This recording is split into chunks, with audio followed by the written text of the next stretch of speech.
Bienvenidos a nuestra 39ª edición del Foro Resiliencia Empresarial. Hoy con la temática relativa a asambleas y poderes de sociedades. Esta tarde contamos con la participación del doctor en Derecho y Notario Público 91 de Guadalajara, Óscar Álvarez del Toro, y socio de Amezcua y Álvarez Abogados. El contador público certificado Carlos Alberto Flores Alvarado de CEI Consultores. Del contador público Gustavo Hernández Alvarado de Taxus, del licenciado Jonathan Giovanni Álvarez Buitrón de Abogados Consultores en Seguridad Social. Las sociedades, en tanto que entes jurídicos abstractos, no podrían manifestarse en el mundo jurídico si no es por virtud de sus órganos. Y si por órgano entendemos aquellas instituciones por virtud de las cuales se forma y ejecuta la voluntad del ente societario, la voluntad fundamental en este contexto es la que se expresa a través del órgano supremo, que son las asambleas. Esta tarde nuestros panelistas abordarán dos temas torales del contexto societario, como lo son los acuerdos de las asambleas y las cuestiones relativas a la representación jurídica y los poderes y mandatos. Sin mayor preámbulo, para entrar en materia, cedo el uso de la voz al doctor Óscar Álvarez del Toro, que nos desarrollará el tema de acuerdos de asambleas. Muchas gracias, Gustavo. Buenas tardes a todos. Gracias por su tiempo y su presencia. Y bueno, la idea es comentar algunos aspectos relevantes en torno a las asambleas y a los poderes. Bueno, como ya lo decía Gustavo Amezcua, el órgano supremo de la sociedad es la asamblea, que es la que toma las decisiones trascendentales y es la que origina el nacimiento y la extinción de la sociedad, ¿no? Entonces, por eso, durante toda la vida de la sociedad es muy importante ver qué tipos de acuerdos se van tomando y si estamos cumpliendo con las formalidades. Primeramente, es importante recordar que todo acuerdo de asamblea debe cumplir los requisitos que establece la ley de sociedades mercantiles. Ahorita vamos a ver los tipos de acuerdos, ¿no? Pero eso es importante. Determinar si va a ser acuerdo de asamblea ordinaria o extraordinaria, dependiendo del tema a tratar.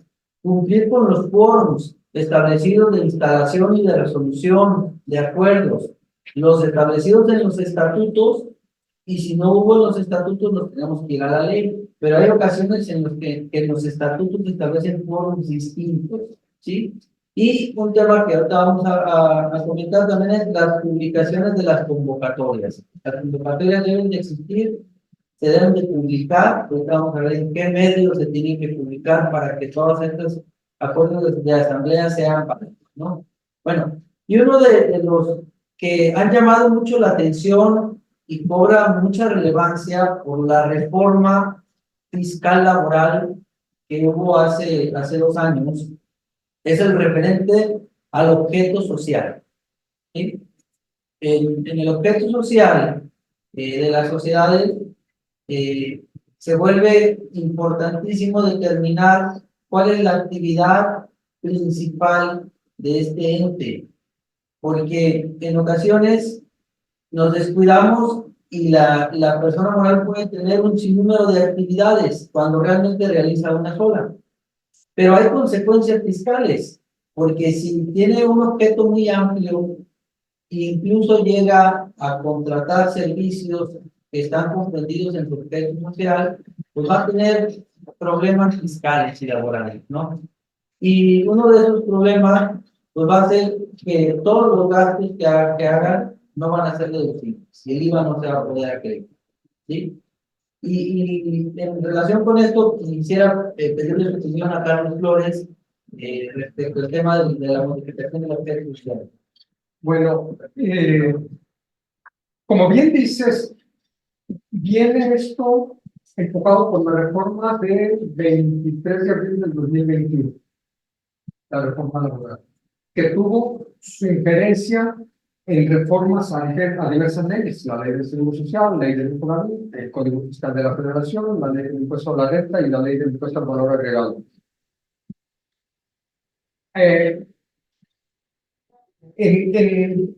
Una de las reformas desafortunadas o de los pasajes desafortunados de la reforma es que una empresa no puede contratar lo que en su objeto social está posibilitada o está capacitada legalmente para realizar. Es decir, si yo tengo que me dedico a venta de pinturas y voy a pintar aparte casas, no puedo contratar otra empresa que también la subcontrate o la contrate para que me pinte también casas, ¿no? O bodegas.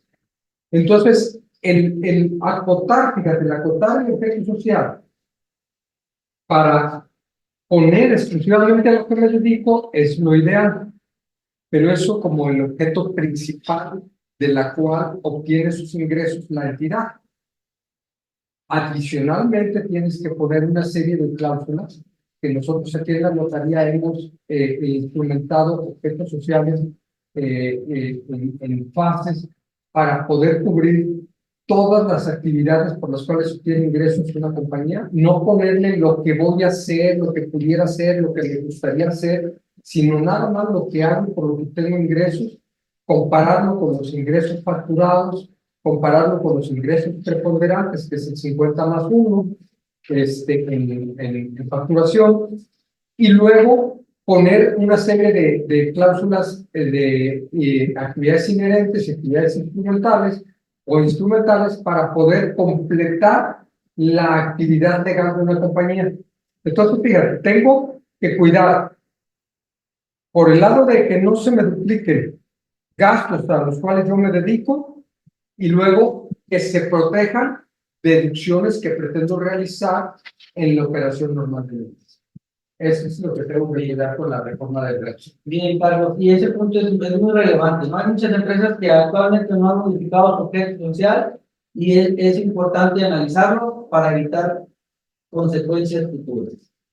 Otro tema relevante es las cláusulas que deben de preverse ya en los estatutos respecto a las asambleas por medios electrónicos.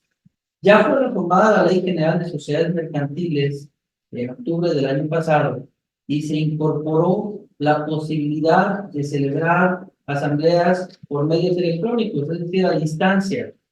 Recordemos que con la pandemia se empezó a presentar esta problemática y de hecho se empezaron a dar este tipo de asambleas, aunque no estuviera regulado en la Ley de Sociedades Mercantiles, y se empezaron a establecer en los estatutos cierto tipo de regulación. Hoy actualmente ya hay una reforma, ya incluye, ya posibilita este tipo de acuerdos, pero es importante que en los estatutos quede redactado de una manera clara y concisa, porque la ley nos dice que debemos de tener el cuidado de quién está concurriendo a la asamblea, la seguridad del voto. Tenemos que tener en la cláusula redactado un procedimiento de cómo se van a llevar este tipo de asambleas, para que no quede duda de que quien esté emitiendo su voto es el socio o accionista. Por lo general, como se han estado estableciendo estas cláusulas, van en el sentido de que primero tienen que firmar, y la manera más eficiente de firmar y que le da más credibilidad es utilizar la piel, ¿no? La piel podría ser un medio inequívoco de que estuvieron presentes. Otro es que haya certeza del voto. ¿Y cómo se va a lograr eso? Que estén visibles, que no estén con las pantallas apagadas, que se vean y que se pueda determinar cuándo se emite el voto. Estas son medidas que ya están aprobadas en la ley, ya se incorporan a los estatutos y que podemos aprovechar y explotar, ¿no? Porque en ocasiones los accionistas que están en otros lugares, oye, pues antes lo que se usaba, pues se firmaba el acta y se mandaba, y luego la mandaban por paquetería. Hoy ya se puede celebrar una asamblea telemática a través de medios electrónicos. ¿Qué cuidado nomás hay que tener en estos temas? Si es totalitaria, no habría tanto riesgo. Si no es totalitaria, sí hay que tener los cuidados de las convocatorias, de cuidar los quórums de quienes votaron, en un sentido y en otro, para que no haya algún vicio que después pudieran anular, ¿no? Otro tema también importante y que ahorita le vamos a preguntar a Carlos, es el tema de la asamblea anual. El artículo 181 de la Ley General de Sociedades Mercantiles nos establece que las sociedades van a celebrar por lo menos dentro de los primeros 4 meses una asamblea en donde se aprueben los estados financieros, se aprueben los informes que rinde el órgano de administración y vigilancia, y en su caso se determine un reparto de utilidades si es que lo tiene, ¿no? Pues la ley nos dice que por lo menos debe haber una asamblea. Estas asambleas se suelen llevar a cabo. ¿Y por qué es relevante? Bueno, porque nos dice que se deben aprobar los estados financieros. Y a lo mejor van a decir, bueno, hay muchas empresas que nunca han aprobado estados financieros, sí, la gran mayoría nunca han celebrado este tipo de asambleas. ¿Y qué pasa si no celebran esta asamblea? ¿Hay algún riesgo? En principio no. Pero si quieren decretar dividendos, tendrían que aprobar estados financieros. Si el banco les está pidiendo por algún crédito las actas de aprobación de estados financieros, van a tener que hacerlas. Y aquí también surge otra pregunta. Si en 10 años no he aprobado estados financieros, ¿tengo que hacer 10 actas o en una sola acta de asamblea puedo hacerlo? Aprobar todo. Mira, en la práctica hemos visto que hacen la acumulación de asambleas y lo hacen por necesidades, como bien dijiste, el decreto de dividendos o alguna necesidad de un acreedor, de un acreedor comercial o un acreedor mercantil. Sí.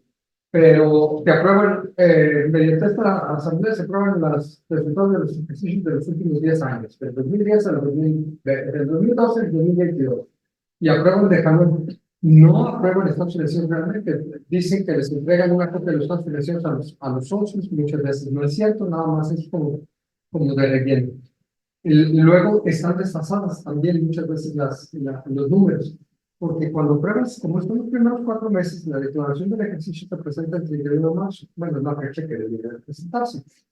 Hay empresas obligadas y hay empresas opcionales a presentar dictamen, que posteriormente modifican sus resultados. O hay otras que presentan declaraciones complementarias posteriormente al acta. Tienen su acta muy bonita, con estados financieros, todo muy bien, y cuando revisas la contabilidad, no coincide con lo que dice el acta, porque no hacen un acta complementaria, o no hacen un acta en la cual digan, oye, es complementaria del acta de aprobación de resultados anuales. Hubo modificaciones y el administrador o el comisario están aplicando los mismos y son estos los cambios. Ahora, Carlos, una recomendación que a lo mejor valdría la pena, que nos ha tocado vivir aquí en mi despacho, es que cuando se aprueban estados financieros, lo ideal es tenerlos y anexarlos a la asamblea o incluso hasta incorporarlos en el texto de la asamblea para darle credibilidad a los números que se están aprobando en ese momento, ¿no? Definitivamente. Lo malo es que la mayoría de las empresas en México son empresas familiares y entonces lo hacen para cumplir el requisito. Las empresas con socios diversos, con socios con intereses comunes o particulares, no creo que eso que dices incorporar no sería lo ideal. Incorporar, porque mira, vos no me podrás dejar mentir. Le pides la balanza o el estado financiero aprobado y dice, imprime un ahorita el 31 de marzo o el 30 de abril y no coincide nada con nada, nada con nada, no sé qué aprobar y no hay estados financieros firmados a esa fecha, no está la entrega formal del administrador y del comisario a los accionistas, por lo tanto no sabemos qué números se aprobaron y luego otros aprueban una cantidad. Dicen, oye, estoy aprobando una utilidad o un resultado positivo o negativo, utilidad o pérdida de tal. Vas a la contabilidad y no coincide. No, y máximo tú, Carlos, cuando, por ejemplo, ahorita que la autoridad hace gestiones de facultades, por llamarlo así, te llega una auditoría, te pide que modifiques algo de tus interiores y modificas tu contabilidad por cumplir la autoridad. Y presentas a la empresa complementaria y nunca, voy a decir, haces nueva asamblea donde apruebas el los nuevos estados financieros que se fueron modificados con motivo de la auditoría y por eso nunca te cuadran. Sí. Es que las empresas, y esto va para ti, Oscar, las empresas creen que es una sola la vez que se tiene que presentar en la asamblea y solamente para todos estos procesos. Y ya cualquier pago de modificación, no, ya lo hice. Ya no lo vuelvo a reunir. Cuando la ley dice que al menos una vez en el ejercicio. Por lo menos una, pero puede ser que se necesitan 10 o 15 asambleas que se tienen que realizar. Fíjate algo también importante, Carlos, siempre que hablas, oye, la gran mayoría de las empresas en México son familiares. Sí, a veces fueron creadas, papá que era el dueño del negocio, y después socios a los hijos. Pero fíjate lo importante de tener este tipo de asambleas y hacerlas. Resulta que cuando metieron a los hijos o a las hijas que estaban solteras, solteros, pues llega Crece la familia, ¿no? Y resulta que cuando ya se empieza a involucrar otra gente extraña, nueva a la sociedad, pero porque ya hay una relación que llama de parentesco de familia, empieza a haber problemas por no llevar los libros o las cosas legalmente como deben de ser. Y por no tener, porque no, ya no descuadró el balance, ahorita lo que hablamos, las diferencias que hay con el transcurso del tiempo, y resulta que luego andan pensando que hubo algunos movimientos extraños, que hubo algún detalle, porque ya se empieza a meter otras gentes a la sociedad. Entonces, lo importante de estar llevando las asambleas de dejar evidencias, como tú dices, para que se estén cumpliendo una normativa legal y la otra, que en un futuro las empresas no vayan a tener problemas de ese tipo. Y ahora hay otro tema respecto a las publicaciones. Se modificó la ley de ciudades mercantiles ya hace tiempo, ahorita no recuerdo cuánto, lo dejamos hace 6, 7 años, en donde ya se estableció que las publicaciones deben de hacerse en el portal de la Secretaría de Economía. Y ese portal se llama Publicaciones de Sociedades Mercantiles. Y ahí se señala todo lo que se debe publicar.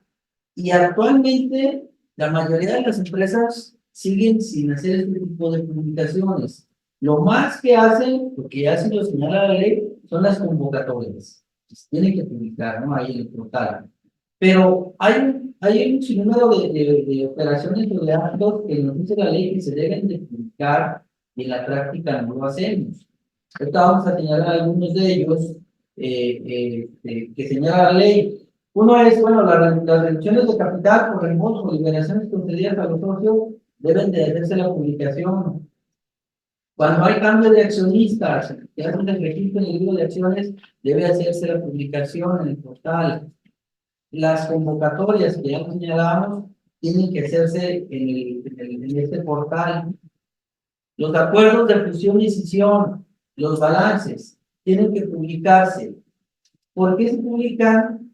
Porque es un medio de difusión y de identificar a terceros. Ahora yo te preguntaré a ti, Gustavo Mezcua, ¿tú qué consideras en el caso de muchas empresas que no publican en el portal el cambio de socios, las reducciones de capital? ¿Habría algún riesgo o alguna consecuencia por no hacerlo?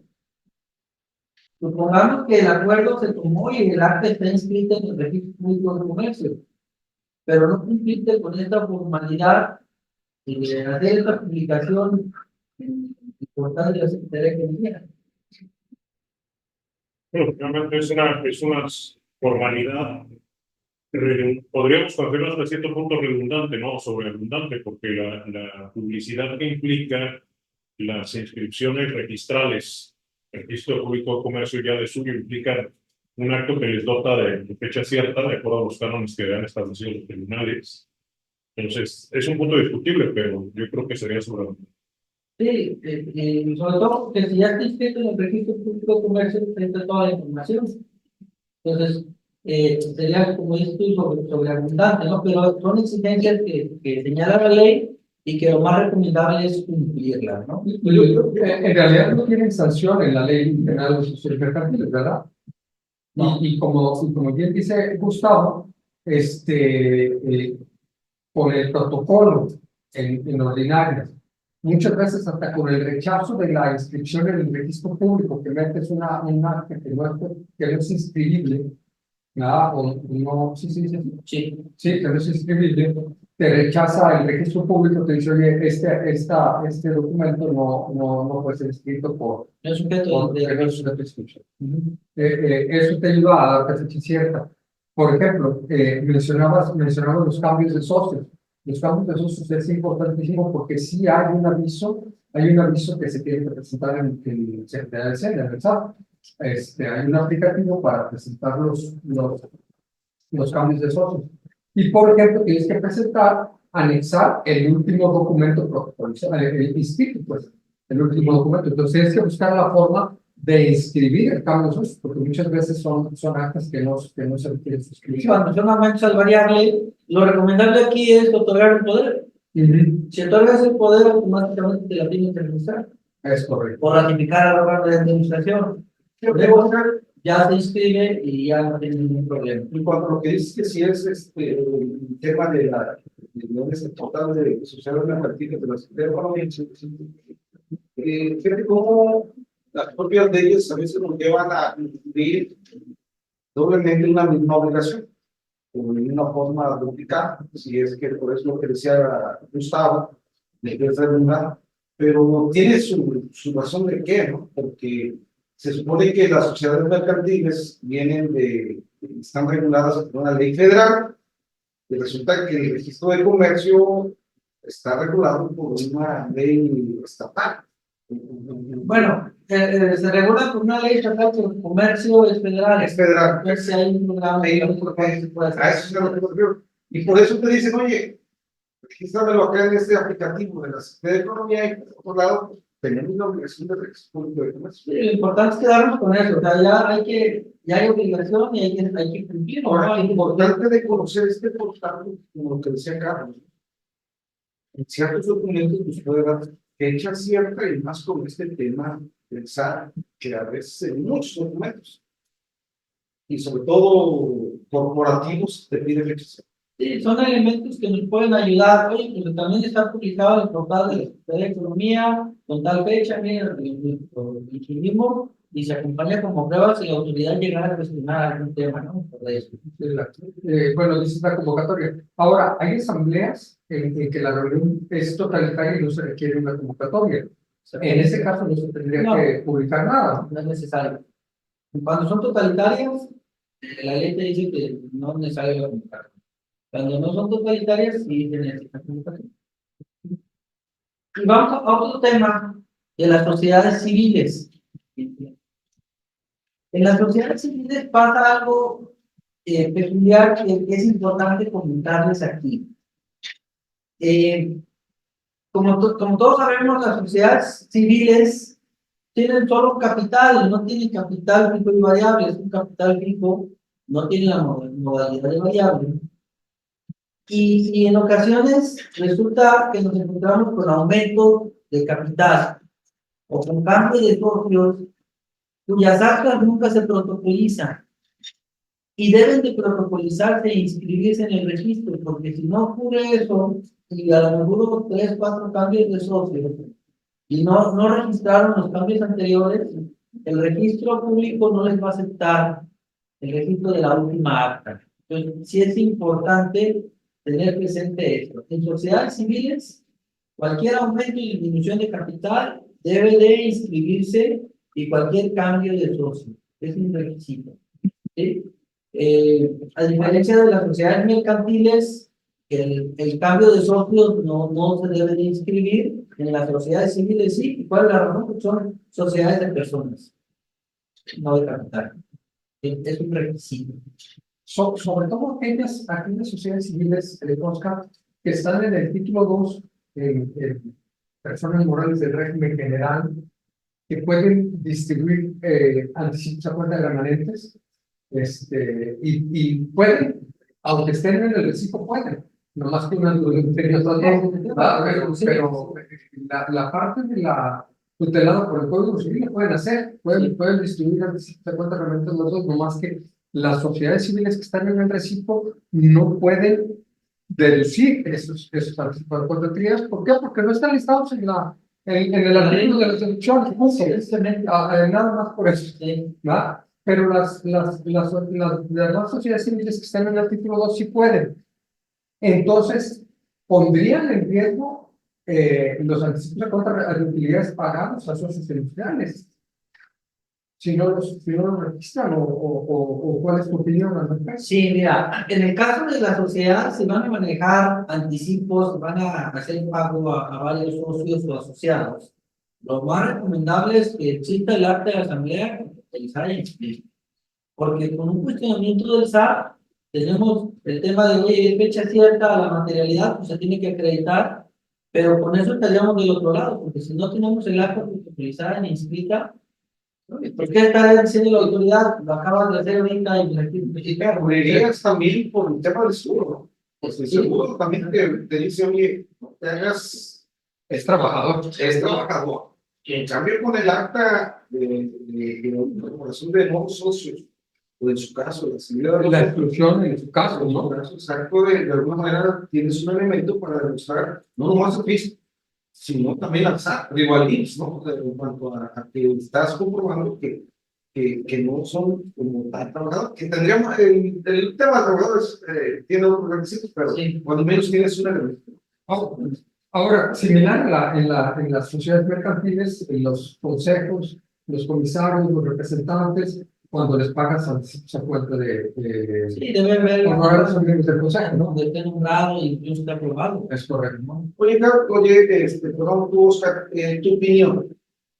Me ha tocado ver sociedades civiles que no hacen actas, voy a decirlo así, de asamblea de incorporación de nuevos socios. Porque ya sabes que en el transcurso de la vida de la sociedad, o del año, entran y salen todos. entran y salen esos, sino que hacen un acta anual, donde ahí ponen, oye, entraron tantos, otros salieron en tales fechas y todas esas. ¿Tú qué opinas de eso? Mira, lo ideal y lo más adecuado es que en cada momento que entre los años entonces se haga en la asamblea. Podrían hacerlo de manera anual, incluyendo todo, pero deben ser todos, porque si dicen, bueno, estamos en enero, en diciembre vemos la foto, pues entraron y salieron 5 socios, y quiero más registrar en las últimas entradas o salidas de socio, no lo va a aceptar el registro te va a decir, regístrame, preséntame todas las bajas y todo el año. ¿Sí? Sí, ¿cómo iniciaron y cómo llegaron a estar? ¿Cómo llegar A lo mejor no 100% original, ¿verdad? Pero ¿cómo llegaron a esos 5 socios? Los requisitos. Bien, ahora, otro tema también relevante es la representación, que en ocasiones causa un poco de confusión. Y nos encontramos que en la representación de las personas morales hay la representación orgánica y la representación voluntaria. La representación orgánica es la que se le concede al órgano de administración, a quien va a dirigir la sociedad, persona moral, ¿sí? Y a este tipo de representación se le llama orgánica.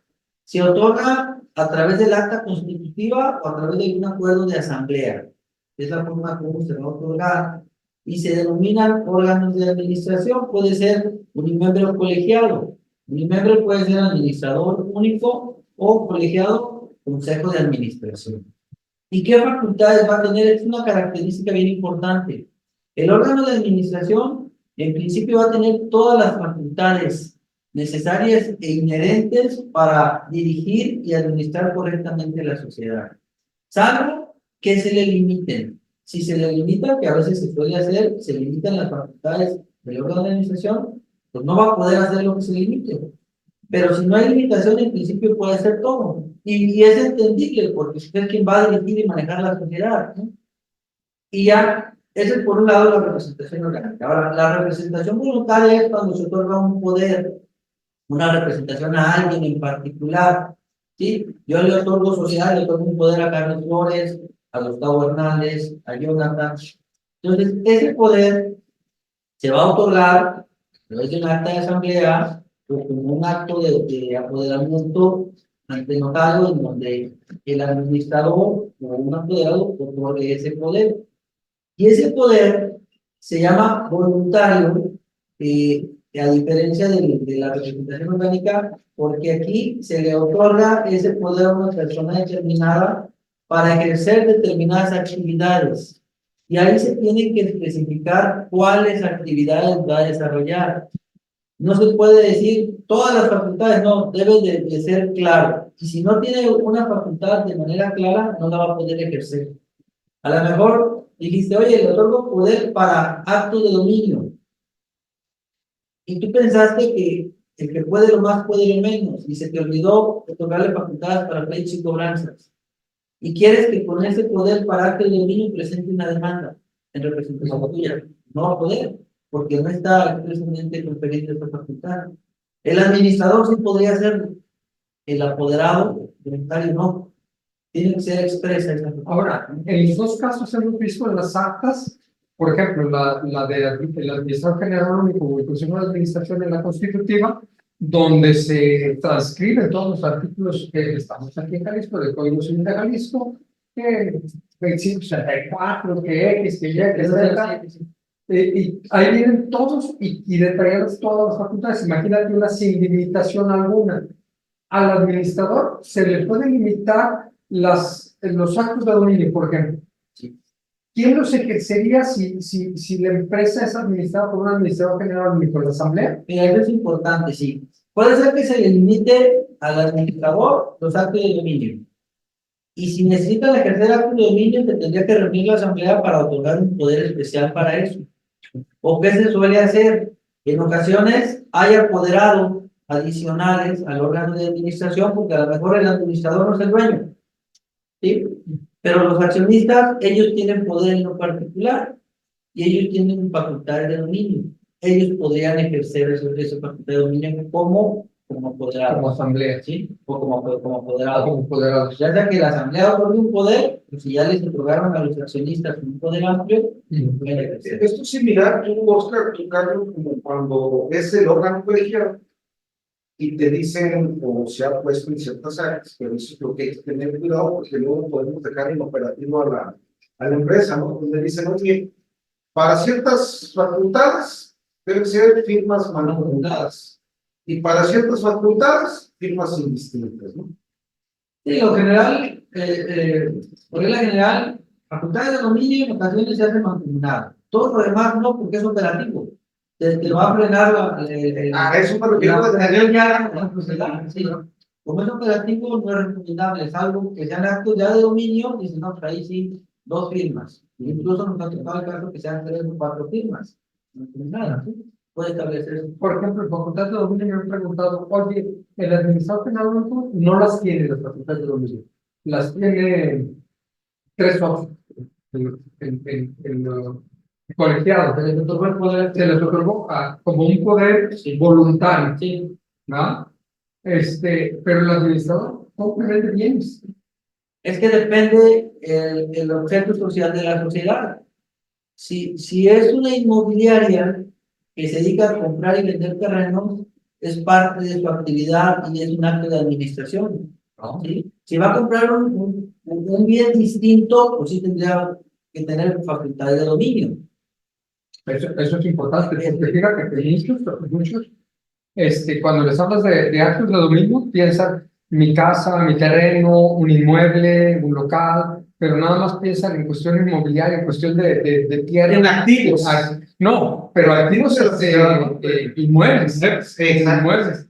Y entonces resulta que si compras y vendes bienes, como en este caso del inmobiliario, terrenos, lo puedes hacer libremente, aunque no tengas actos de dominio, porque es parte de la operación de la empresa. Exactamente. Entonces tendría la empresa, si es ajeno a la familia, si es ajeno a la estructura accionaria, cuidar cómo ejercer incluso su representación. Sí. En ocasiones también es importante limitar los actos de administración. Las facultades de actos de administración muchas veces nos piden, oye, ¿cómo limitarlas? A ver, ¿qué es lo que quieres que se haga? Y ya vemos un texto adecuado para limitar facultades de administración, para que también no hagan mal uso de estas facultades. Es importante. Bueno, respecto de la representación orgánica, aquí tenemos un cuadrito en donde vemos la sociedad anónima, el órgano de administración se llama Administrador General Único o Consejo de Administración. La sociedad de responsabilidad limitada es gerente general o consejo de gerentes.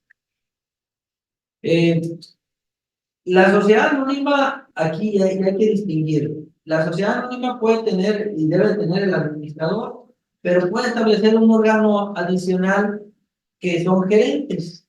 Y a estos gerentes les puede dar las facultades que quieren, ¿sí? Pero están abajo del administrador. Pero son representantes. No representantes con las facultades que les den.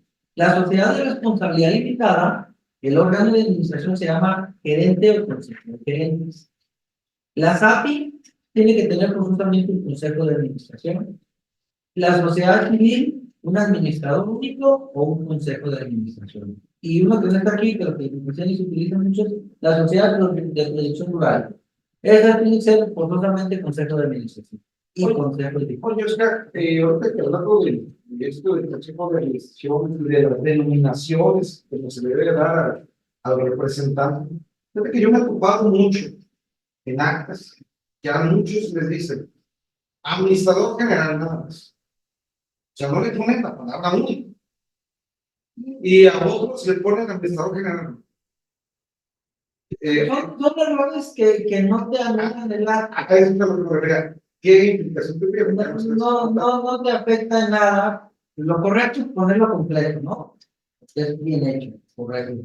Pero si te falta único, administrador, y que veas que la designación con una sola persona, pues no habría problema. Otra pregunta, fíjate. Ya ves que el Consejo de Administración normalmente está un presidente, un secretario y un tesorero. ¿Sí? Normalmente. Pero luego, en una ocasión me tocó que me decían, oye, es que quiero que se llame tesorero, quiero que se llame gerente de recursos financieros. O sea, era el órgano colegial. Puedes cambiarle los nombres, la ley ciudad mercantil no te establece claramente cómo se van a llamar. Te da un escenario general y ya tú en los estatutos puedes redactarlo como quieras. En la SAP sí lo establece, porque me acuerdo que ese tema era en la SAP. No, en la SAPI te establece que debe ser una persona colegiada. Colegiada nada más. Okay. Entonces no igual tu vía estatutaria puedes cambiar los nombres. Y no hay sin problema. Okay. Bien, y otro tema también relevante son los poderes, ¿no? Que es una problemática con la vigencia que van a tener los poderes. Tenemos que ya hay 10 estados de la República que ya hay límite en la duración de los poderes. Los poderes caducan ya. Por regla general, los poderes nunca caducaban hasta que se revocaban. Esa era una ventaja y una desventaja. Porque si otorgabas un poder y no te acordabas, pues ese poder seguía vigente, pueden hacer uso de ese poder bien o mal. Y entonces tendría que revocarse expresamente, pero si no lo revocabas, corrías ese riesgo. Hoy ya hay, como les decía, 10 estados de la República que ya establecen ese tipo de límites por seguridad jurídica, ¿sí? Y encontramos que el estado de Jalisco nos establece que el poder dura 5 años. El Estado de México, 3 años. El Estado de Sonora, 3 años. Aguascalientes, 5 años. Durango, 36 meses las facultades de dominio. Zacatecas, 1 año el poder para arte y dominio y 3 años las demás facultades. Guanajuato, 5 años. Baja California, 3 años dura el poder. Quintana Roo, 3 años, y uno que nos faltó aquí incorporar, que es también Coahuila son 3 años. Entonces, si se fijan, tenemos que ya estar viendo, porque en ocasiones tenemos clientes de varias partes de la República, ver dónde se otorgaron esos poderes para analizar la vigencia, porque puede ser que ya estén caducos de esos poderes. Es correcto. Es correcto. Y que sobre todo realizando actos ya que pueden ser muchos, ¿no? Exactamente, desde firmar una demanda, solicitaron una definición de IVA, una demanda laboral, un contrato muy importante, son varios temas, ¿no? Que hay que cuidar y tener siempre O sea, presente. Oscar, y esta limitante en el tiempo son para los que denominaste poderes representación voluntaria, Sí, los administradores y los gerentes y el consejo de administración no tienen vigencia. es ilimitado Sí. hasta que lo Hasta que revoques se tú. revoque. ¿Por qué? Porque la persona moral no puede quedar acéfala, no puede quedar sin cabeza. Entonces, el órgano de administración va a durar hasta en tanto se nombre otro. Sí. Ahora, es importante que las empresas hagan un análisis de los poderes otorgados, no solo para la vigencia, sino también para saber quién tiene poder. A lo mejor le diste poder a Carlos Flores, pues ya no trabaja conmigo. Exactamente. Los Tus gerentes de ventas, las operaciones que ya no están contigo, hay que revocarlos, otorgar los poderes, ya caducaron, pasaron 5 años en Jalisco, pues hay que anticiparse, porque si se necesitan en ese momento, pues ya caducó el poder, pues no van a poder ejercer. Pero fíjate, lo importante de esto, y me refiero a la cuestión fiscal, porque a veces el poder está caduco y como la fiel la sigues renovando, o la renovaste cuando tu poder ya llevaba, por decir, 3 años, y metiste renovaste, el poder quedó al 5º año, pero como inició la fiel en 4 años, Se va con la finta. con la finta, Sí. cabo sigue teniendo la fiel vigente. Y sigue renovando, se te olvida ese link que existe entre la persona moral y su representante. La representación ya no coincide. Tú sigues teniendo la fiel y sigues operando, y sigue funcionando, pero cuando quieres, como decía Oscar, ahorita un trámite de devolución o algo, o que te pidan anexe al poder, ya no Ahí te vas ahí te vas a dar. Ese tema es muy importante, revisar la vigencia de los poderes. ¿Sí? Y actualizar, revisar tu representación. O sea, ya no solo es actualizarle en actas, mira, el acta estoy bien, ya tengo mi poder, ya fui al banco y llevé mi poder nuevo, porque cambié de administrador, o lo que gustes más. También vete al SAT y liga tu fiel al nuevo administrador si el anterior ya no está contigo. Sí. Si el anterior sigue ahí contigo y esa acción lo puedes dejar, ¿no? Pero si ya no está contigo, actualiza tu representación. Porque en el aviso de socios, no solo actualizas los socios, actualizas socios, actualizas la estructura orgánica, actualizas la representación, actualizas el objeto social. O sea, no es una actualización de una sola variable, sino toda tu estructura de capital la tienes que tener al día. Pues ya de tener todo el día. Los días de tener todo el día. Y que te coincida lo fiscal, en este caso, pareciera que el fiscal corporativo le podríamos llamar, con tu contabilidad y con tus libros sociales. Sí. ¿Va? Porque luego también hemos visto que los libros sociales dicen que Carlos Oscar son los socios y las actas dicen que es Carlos y Gustavo. ¿Quién está bien? No, el libro está bien, ya lo pusimos a correr el cifre y el acta. No es suficiente con que el libro social esté actualizado, no es suficiente. Tienes que presentar un aviso. Para presentar un aviso, tienes que anexar el documento en el cual se hizo el cambio. Pero para tener ese cuidado, ¿no? Entonces era el tema de las actas de asamblea y de los poderes. Por ello es muy importante esta distinción que acaban de platicar vosotros como panelistas, porque recordemos que una premisa fundamental en materia de representación, en materia fiscal y de procedimientos en materia fiscal, es de que está prohibida la gestión de negocios. Entonces, el acreditamiento de la personalidad es una regla irrestricta, y ya lo habían explicado Oscar, de que la representación legal orgánica o necesaria es una representación con vocación de permanencia, en tanto que la sociedad no puede quedar como órgano acéfala. Pero la voluntaria es una representación totalmente perentoria y absolutamente limitada. Un régimen de facultades explícitas y limitadas en cuanto a la atribución y limitadas en cuanto al tiempo. A diferencia de la legal orgánica necesaria, que en términos del artículo 10 de la Ley General de Sociedades Mercantiles tiene un sesgo de ilimitada. Esto para nuestro auditorio es extremadamente importante porque puede suceder que quien ya no forma parte de la sociedad, si no se le revocan las facultades, genere actos imputables al ente, más allá del control de los dueños de la sociedad. Entonces, son temas extremadamente delicados. Sí. Y este vínculo, la ley de impuestos mercantiles y las leyes fiscales, no solo pudieron resolver del Código de Algo, sino del Código y la ley del impuesto a la renta.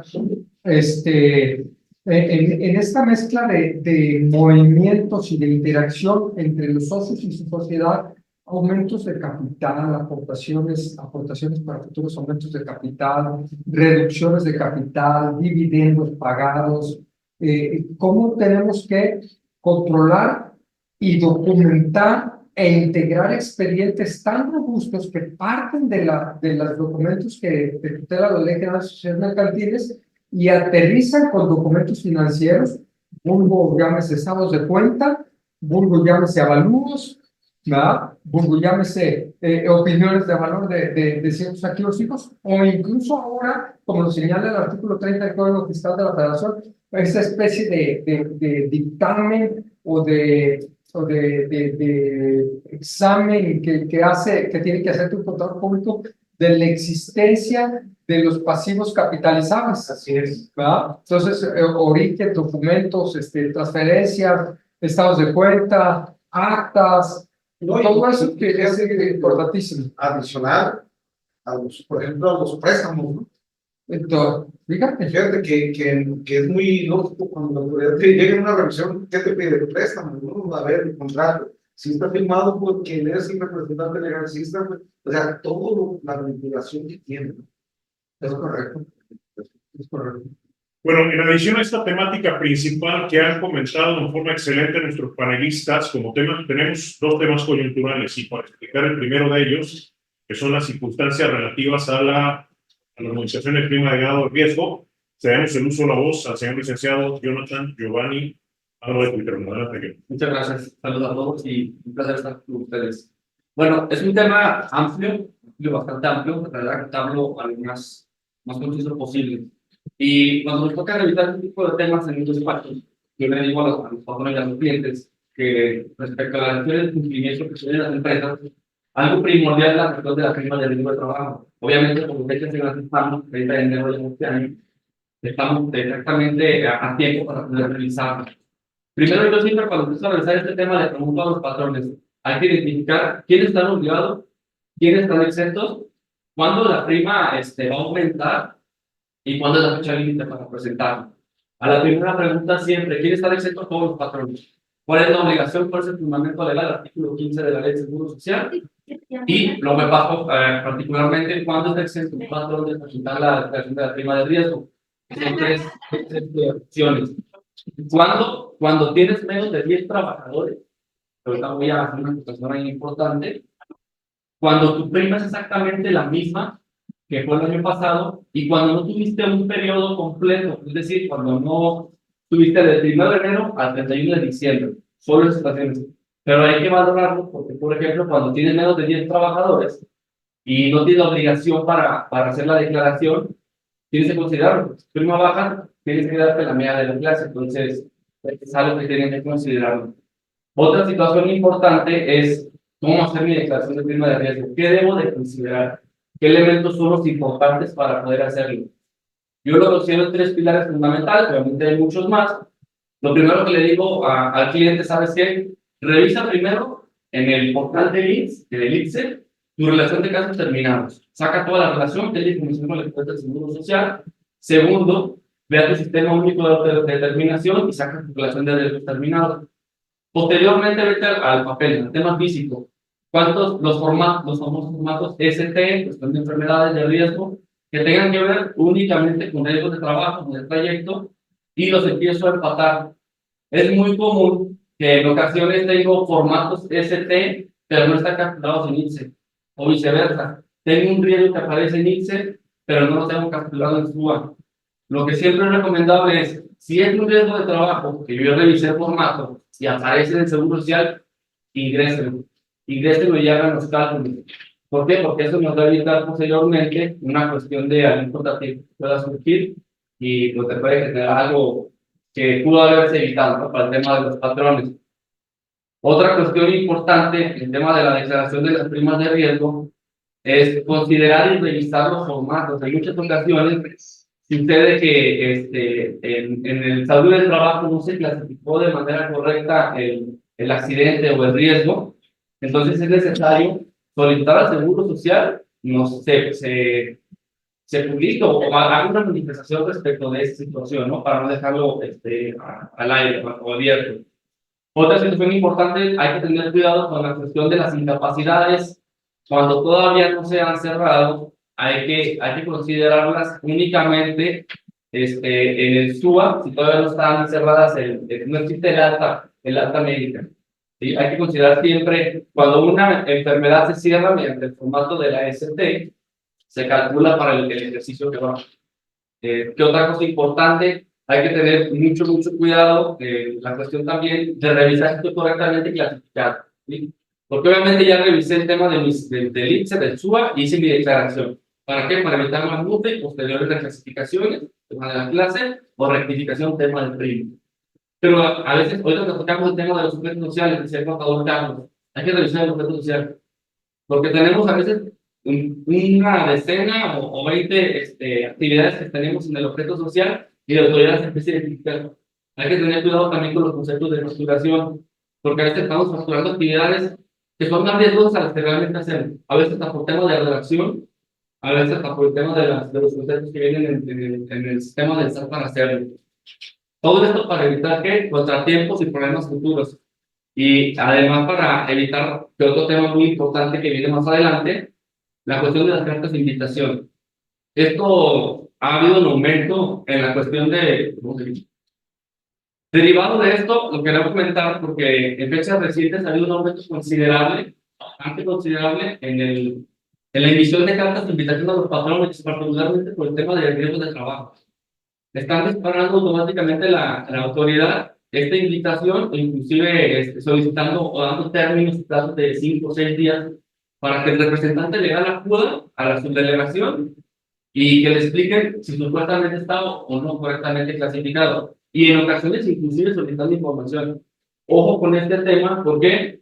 Porque toda la información que en este momento entreguen a la autoridad le va a servir para posteriormente hacer alguna reclasificación o ejercer facultades de comprobación futura. Entonces, ojo con esto. En resumen, tengan cuidado con sus riesgos de trabajo, que estén todos terminados.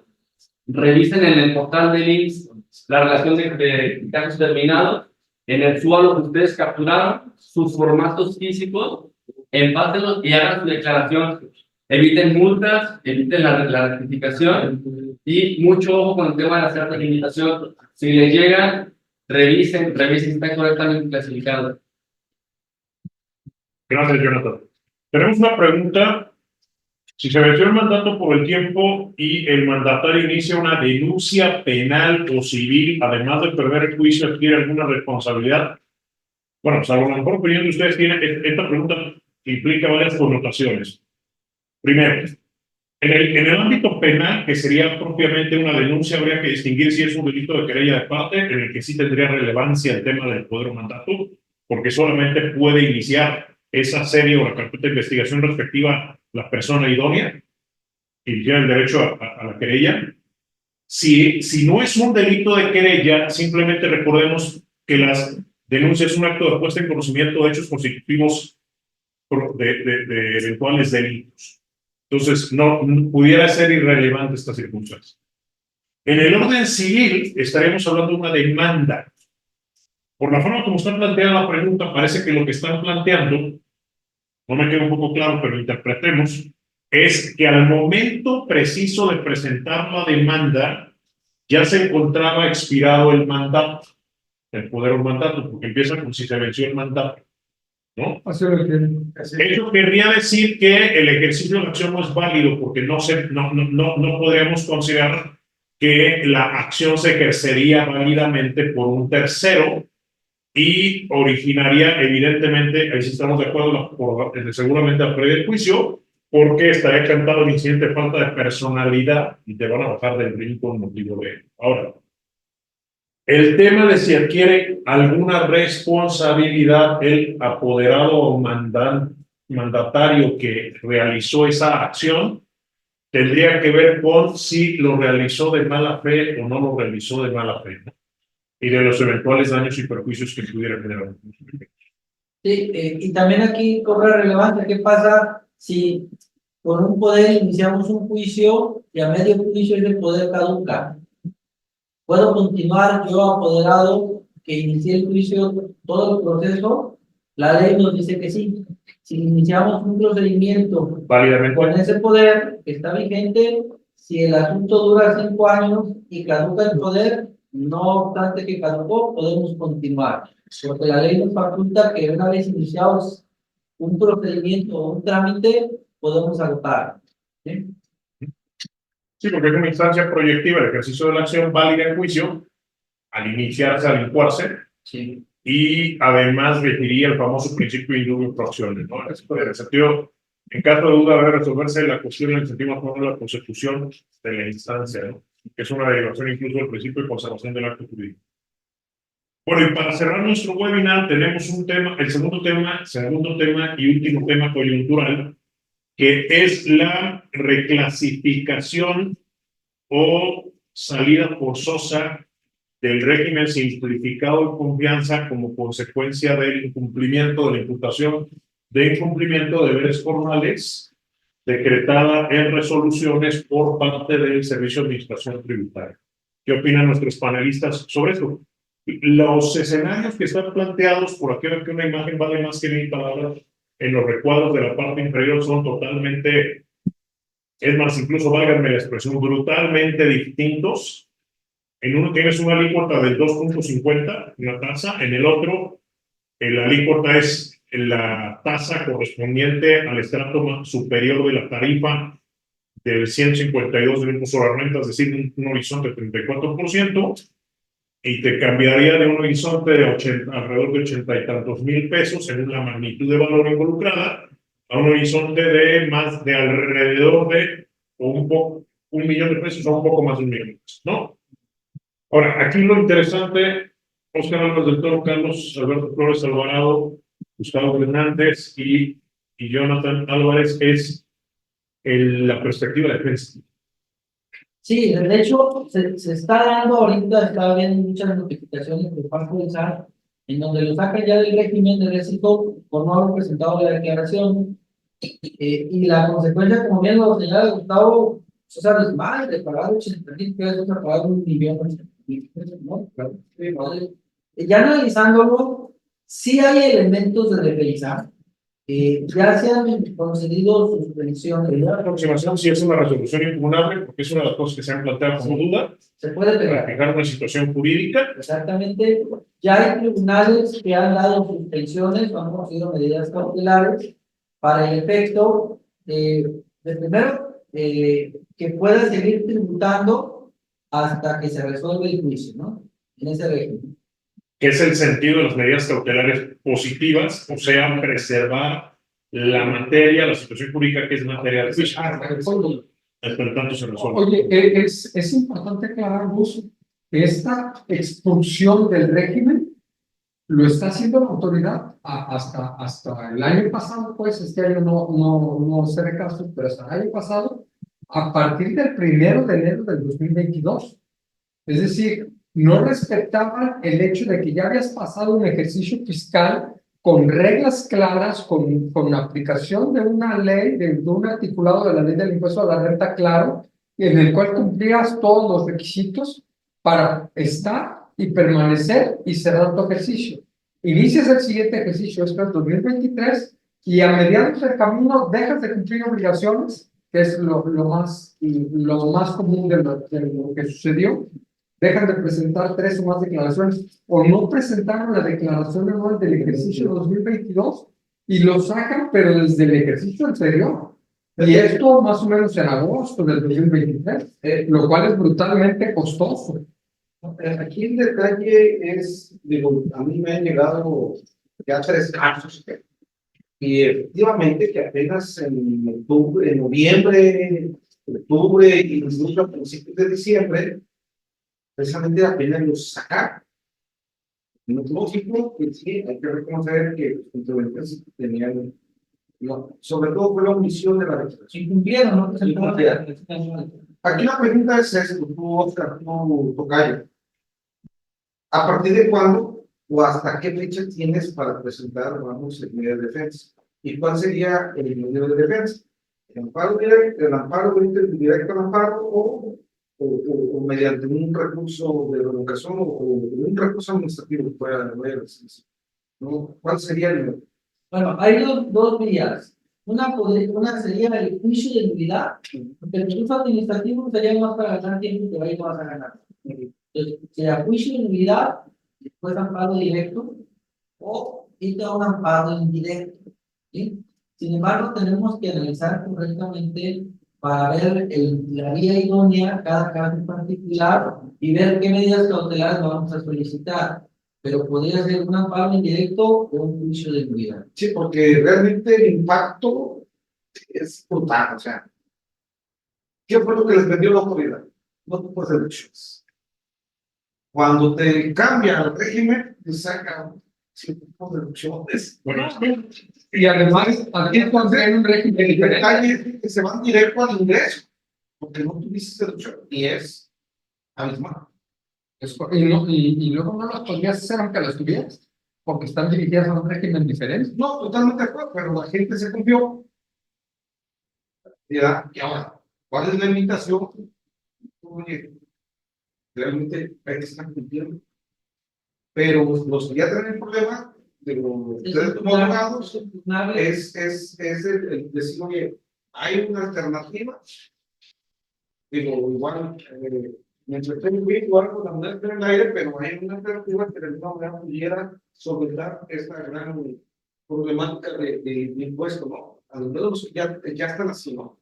Y que inclusive Procuraduría, por eso ya se ha comunicado, ¿no? De hecho, ya hemos visto varios casos y se ha checado en el tribunal, te han hecho impugnable, temas de elementos, temas de competencia de ejecución del acto, temas de derecho de audiencia, lo inconstitucional del artículo que se está manejando, que inclusive, si mal no recuerdo, hay un tribunal administrativo de Zacatecas, que ya lo tribunal, hay que ver qué dice, porque cualquier occidente la tabla del tribunal, hasta donde yo supe de lo que presentaron y yo he visto, solo una está checando el tema de la suspensión, que al final te cuentas es el que continúe eso, porque el tema es que, como decía Carlos, hay contribuyentes que inclusive entraron en 2023 a reciclo.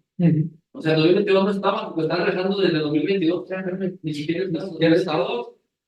Entonces, es un elemento de defensa, no un exceso en la pena que estaban manejando en ese sentido. O sea, si hay defensa, hay que tener exactamente, valorar si se va a enfrentar funcionalidad a amparo indirecto. A mí en lo particular me suena más una funcionalidad, pero hay que ver cómo se desarrolla. Hay que ver qué se distribuye.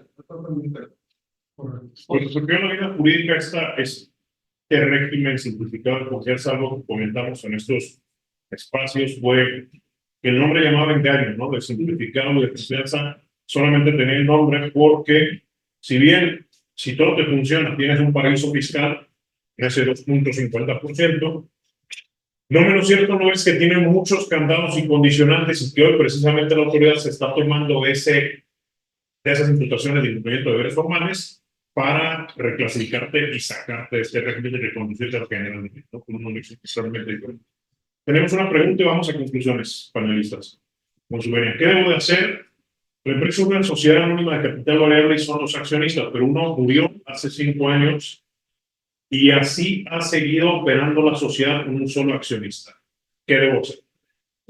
Tiene que tramitarse la sucesión del socio que murió para que los herederos les adjudique las acciones y puedan celebrar asambleas, porque no puede permitir así la sociedad. De hecho, es una situación bastante singular porque en principio, como está planteada la pregunta, pareciera aludir a que tendríamos una sociedad unimembre. La realidad es que por las reglas de la sucesión no hay tal cosa, porque como bien lo dices, socio, el otro socio es quien resulte o quienes resulten ser causahabientes de ese causante que es el socio que falleció y que se convierte en de cuyos para efectos sucesorios. Es decir, no deja de haber sin solución de continuidad por la famosa vocación y relación además de la herencia, la condición de más de un socio. Y si hubiera testamento, Tendría que ver el testamento y si no hay testamento, iniciar el proceso.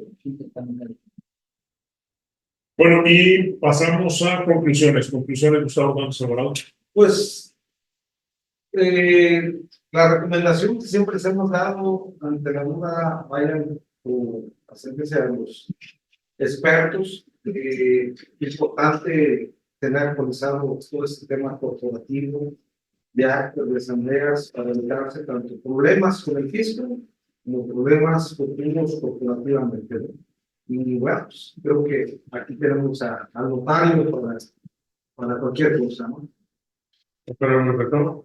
Bien, bueno, tener siempre presente que todo documento corporativo debe cumplir ciertos requisitos, hay que hacerlo. Porque este documento a la postre puede ser que lo analice una autoridad, ¿no? Hay que hacerlo de manera correcta, las actas de asamblea, verificar la duración de poderes, y estamos a todos para afiliar a cualquier tema. Gracias. Carlos Alberto Flores Alvarado. Bueno, a complementar lo que comentas, Oscar, y no verlo separado la parte corporativa, la parte de declaración de perfiles, con la parte fiscal. Están bien de la mano. Entonces, tener cuidado porque hay muchas obligaciones que vinculan las dos áreas. Jonathan. Bueno, respecto a la declaración de la prima, como les dije, ahorita en Cero Misos tienen hasta el último día de febrero, con los parámetros que les comenté hace rato. Chequen, por favor, chequen si están bien clasificados, chequen su secreto social, las actas que hicieron ante el IMSS, ante el SAT, y por último, ojo con las cartas de invitación. Tengan cuidado, porque toda la información que entreguen, como dicen, puede ser una vez. Gracias. Nos agradecemos a nuestros panelistas y a nuestro auditorio. Muy buenas tardes y nos veremos en la próxima. Gracias. Gracias. Gracias. A todos. Hasta luego. Gracias. Hasta luego.